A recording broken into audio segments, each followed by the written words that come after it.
road to Omaha officially begins for the LSU Tigers in the Baton Rouge Regional. Helping us break it all down, good friend of mine, good friend of the show, Bryce Koon, who covers LSU for 24/7 Sports. He also talks ball on the Crowded Booth, and a well-known Atlanta Braves fan like myself doing Braves coverage on the Chopaholic. Bryce, what's going on, my man? Appreciate you taking the time. Exciting. Hey, we got postseason baseball at the box, baby. I know you're fired up. Man, it's going to be electric. I think you could feel a little buzz. Even school's already out down here for, not just college, but like some of the kids too. And I was around town earlier today, and you could just see like the apparel stores where the lines were full. I don't know if some kids got some report card money, headed back out, some late birthday money, getting some Tiger jerseys, Tiger gear, because it's a big weekend, man. And like you said, getting that top 8 seed's massive, 2 potential back-to-back weekends. And I know LSU fans are excited. I am too. Bryce, this is a team that won 43 games in the regular season, went 19-11 in SEC play. They're the 6th overall national seed. Before we dive into the regional itself, just talk about the season as a whole for LSU. Obviously, you and I were able to link up down there. It was really fun getting to BR and seeing what a weekend at Alex Box is like in a big series winning against Tennessee. But your thoughts on this team as a whole? I joked a few weeks ago, and I'm not sure if you'd agree or not, but I say LSU's probably got the most antsy fan base in the conference when it comes to baseball, from the standpoint of, they've got one of the best teams in the country, and I think they fired Jay Johnson 3 or 4 separate times this season already. Just thoughts on what you've seen from LSU from the regular season. What stood out to you? Anything surprise you? And just overall takeaways entering postseason play. Well, I'll start it off. I do agree with you. I was on the road with the team and covering the team in Auburn when they got swept, and it wasn't pretty. And, man, there were some angry fans at the game, like not even a part of the parents section that weren't happy about it. But, no, man, this team, I think in 2025, we kind of entered the year.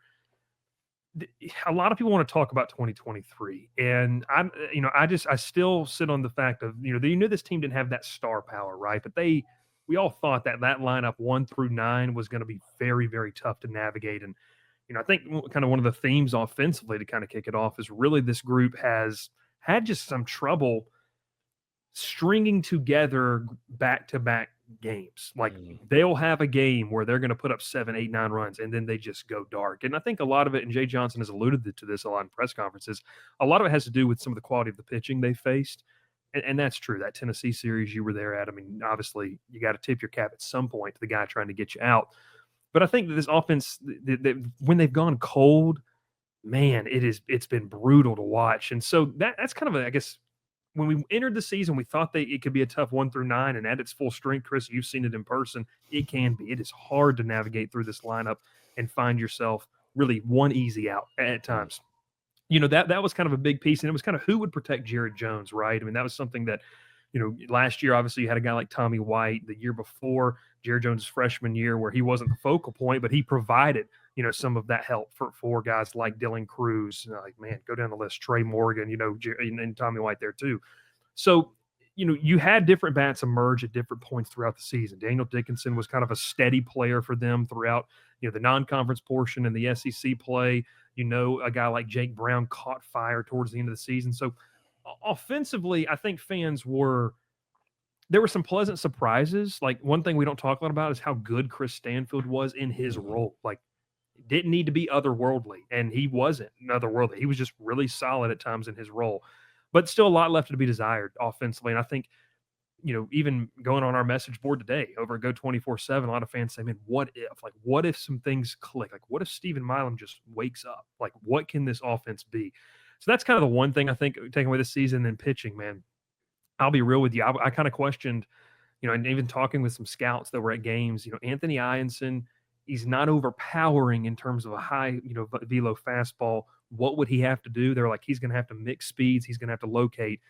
And even some of the analytical numbers like spin rate and all that kind of, I say, baseball nerd stuff, but we all love it, right? Like that kind of stuff, it would have to be really good. Well, it's been very good. And I think just that 1-2 point punch of Anderson, and obviously Ianson you can match it up against anybody in the country. That's been a really positive development. And then, the bullpen, a lot of young guys, and they've kind of emerged as of late. Even in that loss, obviously, to Ole Miss this past weekend in Hoover, Chris, there's a lot to take away about if you get into a situation where you need somebody to go 2-3 innings in relief, you kind of have some confidence there. So I think overall, another really solid season. But as you know, and we talked about to begin the show, man, they are not happy with just 40 wins and, a high seed in the SEC tournament, even a top 8 seed here. I mean, the expectations that you're going to Omaha. So the pressure's on as they kick things off this weekend.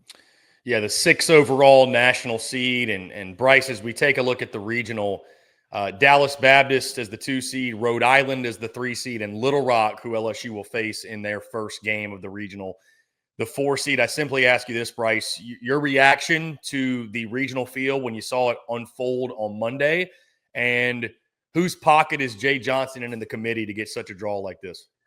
Look, Jay spoke to the media yesterday, and I don't want to say people were kind of coy about it, but you could tell there was a little bit of like, whoa, like we didn't really, and this is no disrespect to those programs, right? Like we all love mid-major baseball. We all love what this, I mean, Little Rock, what they accomplished is crazy. They're a really cool story entering this regional, but you kind of thought when you looked around the country and even some of, the seeds higher or lower than nationally for LSU, they got some tougher draws. And I think when you kind of look at the opponents, Dallas Baptist quality, LSU's played them, that was 3 months ago now at this point.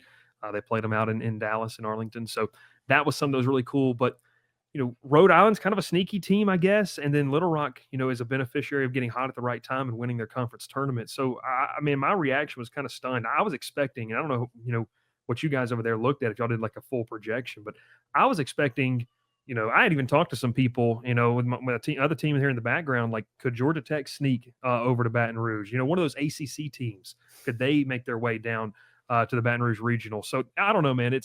It's interesting, and you mentioned Jay Johnson. Who's he lining the pockets of?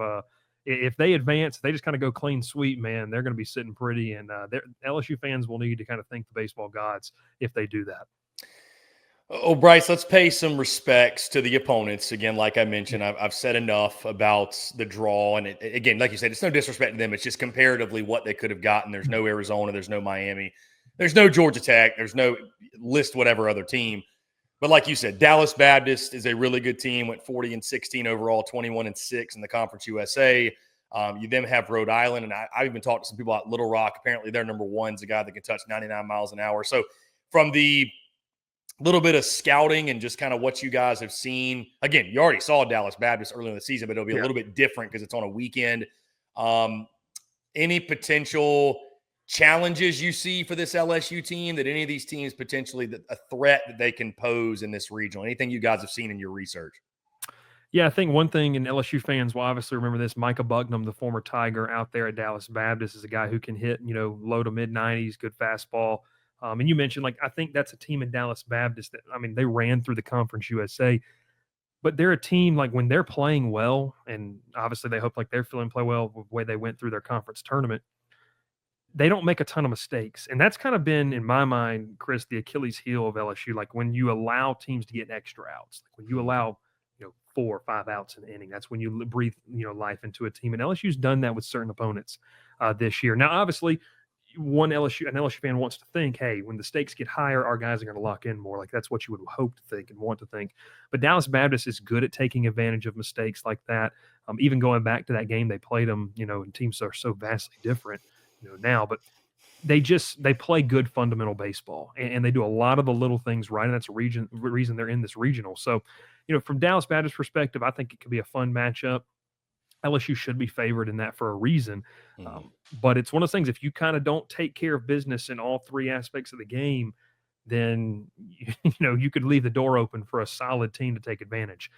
Outside of that, man, I was looking a little bit at Rhode Island today, and, they're kind of interesting. I think if you're a mid-major team that, starts to or you're a mid-major baseball fan and you kind of start to look around the college baseball landscape, Rhode Island's a team that was pretty solid this year. They've got, not necessarily star power, but they've got a lot of guys that, just seem to do their job. You get to some of the, the way that they move runners over in different situational baseball, they play that well. Once again, everyone's going to pretty much do that pretty well when you get to regional play, but it just comes down to that. And very much thing with Little Rock. Kind of playing with house money at this point. So it's what do you have to lose? And that's always kind of a dangerous team to face too. So I think maybe the theme of this regional is, if you don't take care of business, this could get more interesting than it needs to be.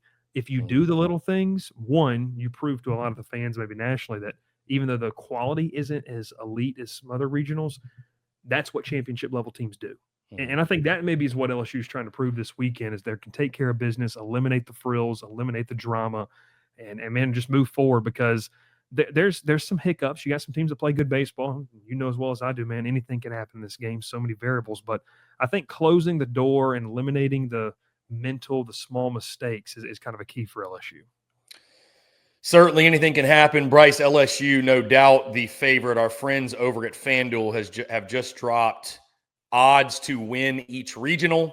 LSU minus 390 to win the Baton Rouge Regional. The next best odds, Dallas Baptist at plus 290. So Tigers are heavy favorites. Yeah. And I mean, listen, it makes sense. Alex Box Stadium. You tell me LSU's at home. I'll spare you all tuning in the dramatics. I'm not picking against LSU in this regional. I doubt many will out there, but like you said, anything can happen in this game. We've seen crazier before. I know you just mentioned it, Bryce, but expand on it. The keys to baseball, again, you follow and watch baseball as much as anybody that I know, especially pro baseball, college baseball, whatever it is. Pitch well, play good defense, timely hitting. The keys are what they are, but you mentioned the mental side. Anything else you're looking for from this LSU team? If they're going to punch their ticket to the Supers, you feel like they need to do this weekend. And maybe for a program like LSU, Bryce, it's beyond that. Like this team's goal is not to win the Baton Rouge Regional. It's to win the national championship. So anything you feel like they need to do coming out of this weekend, a key for them to take care of business, but also feel good about the direction they're trending in moving forward. Yeah, I think, and I mentioned it kind of at the onset of the show, that pitching wise, you left Hoover. A guy like Jacob Myers was, I mean, I know you watched it, dotting it up. Like, that was ridiculous. Chase Shores was, I loved the fact, by the way, that Chase Shores would pitch, turn around and look. Like that's when you know you're feeling good. Like when you turn around and look. So you have some bullpen arms if you're LSU that may be coming into their own. And I guess the hope is you don't have to really rely on those guys in pressure situations. What I want to see, though, is, and I think a lot of the fan base want to see, is offensively. Like you mentioned, you're the heavy odds-on favorite to win this. Show that. Like, I think it's a show-me type of thing. Show you can go out there on Friday against a Little Rock team that, with all due respect, won their conference tournament and played really, is playing really well, good baseball right now. But you're LSU. You've got multiple draft picks in this lineup. Go out there, put up some runs against them. And I think it just comes down to that, man. Offensively, they've got to show some consistency. If you could leave this regional with 3 games worth of, you don't have to rely solely on the offense, but just offense can carry you where you're putting up, crooked numbers several times throughout the game. I think that would give a lot of faith to this fan base and really for even the media that if you wanted to place this team in Omaha, that's something they've got to show. Like they've got to hit with consistency. I mean, that Ole Miss game, man, it was back-to-back singles, and that was it. Like nobody really did anything else. There was not a lot of pressure. And so that to me is just kind of a big thing. And if you don't do it, Chris, like we talked about, things can get crazy and you could very well find yourself in a dogfight where you're relying on that pitching staff to keep it in, within a 1-2 run game. And man, at some point, I don't care who you are, you're going to crack under that pressure. Like at some point, the bill's going to come to be paid. And I think LSU is a team that you need to leave this regional knowing that your offense is back on track. If at a key player, if Stephen Milam turns it up a notch this weekend, man, that lengthens this lineup and makes them super dangerous. Yeah, apparently I saw he's doing the postseason hair again. So that's a good mojo. I love it. Something like that. Myself, but I agree. It's a good look. No, it's cool. Bryce, I got to ask, certainly the boys got to take care of their business first, but when you looked at the bracket as a whole, saw LSU was matched up with the Clemson Regional. They'll get one of, assuming they advance, Clemson, USC Upstate, Kentucky, and West Virginia, and it'll run through Baton Rouge. Obviously, just your overall thoughts when you saw the bracket on the potential draw for the Tigers. Yeah, obviously the projections leading up into Monday had several teams in that, and it's not to pick on Clemson. I do think Clemson's a quality team. Like they're a fun team to watch. You've obviously seen them there too. But I think one thing when it comes to playing, maybe this is the bias setting in a little bit, in Alex Box, LSU fans, LSU has a mentality like, we don't care. Like, you got to come here. And I think that's the biggest talking point when you get into postseason baseball and a team has to come down into Baton Rouge, got to play at Alex Box. it's going to be 98 degrees and muggy as all get out. And those boys love to hit there too. That's a big talking point. They had not hit well on the road, but at home, man, I was watching y'all's show the other day. Like, there's several stadiums in this conference where you can hit the ball out of the ballpark. Alex Box is one of those. So I don't know. Clemson could be a fun matchup. I like where LSU stands with any of those teams. And I think the biggest talking point, the biggest key is they got to come to you. And, man, home field advantage, you saw it, man. It makes a difference down here. And those fans are going to get rowdy, and it's going to be a fun one. And so I think, don't want to put it in pen or in Sharpie that they're going to be in Hoover. But I think in terms of what's in front of you, this is, dare I say, manageable. There's nothing that you look at and like, gosh, that's brutal. Like, I don't think any LSU fan walked away from Monday's selection show saying, I don't know if we could do this. But I think they walked away saying, if we play the way we should, this is very manageable for us to get to Omaha. Yeah, I think the expectation is to do it. We just call it what it is. Bryce Koon does a fantastic job. Bryce, it's always a pleasure to chat with you, my friend. Excited to watch the Tigers, obviously, on their path to Omaha. And, let's say you and I do it again next week. Maybe keep the good vibes going if and when LSU punches that ticket to the Supers and potentially to Omaha the following week. So, again, Bryce Koon, go 24/7, the Crowded Booth. Also, check out his show if you're a Braves fan like I am, the Chopaholic, and hopefully the Braves can get it rolling. Bryce, let folks know where they can check out all of your great work. Yeah, man, you can follow me on X at Bryce_Koon. You obviously mentioned we got a great community over there. If you're an LSU fan, you can come hang out with us on the Go 24/7 message board. It's going to have great coverage this weekend of obviously a massive weekend for LSU baseball. And then, like, talking about Crowded Booth, talking college football all the time it's just at the Crowded Booth. We have a good time.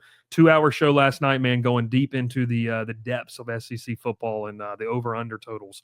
And I know I'm as well as I am. Like, baseball season's awesome. I love it. But baseball, football season, those are the two ones for me that I really love, and I think you're the same way. So, man, appreciate you having me on as always, and like I said, hope we can do it again next week. Yeah, Bryce, always a pleasure. Let's do it again soon.